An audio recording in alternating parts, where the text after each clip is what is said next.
শুধু শুক্রবারে 2 রাকাত জুমার নামাজ পড়ে সালাম ফিরাইয়া বাইর হইয়া যে যান, আর যে 1 সপ্তাহ আসেন না আপনি নাফরমান।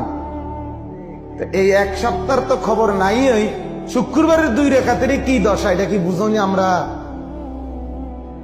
আপনি শুক্রবারের 2 রাকাত তো কিচ্ছু হয়েছে না করার দিক, কারণ এই 2 রাকাত গ্রহণ হইলেও তো আসরের নামাজ পড়তে মন চাইত। তাহলে আপনার নামাজের দশা কি?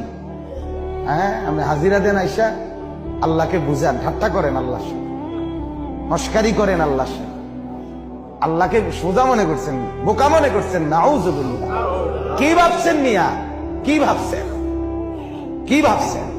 একটা বিল্ডিং এর ঘরে থাকেন, কয়টা টাকা রোজগার করেন, আর এই ফাঙ্গাস তেলাপিয়া ফার্মের মুরকার কক মুরকা দিয়া ভাত খান, ধন্যপাতা কাঁচা মরিচ টমাটো আলুর ভর্তা, এটা দিয়ে নিজেকে খুব বুদ্ধিমান মনে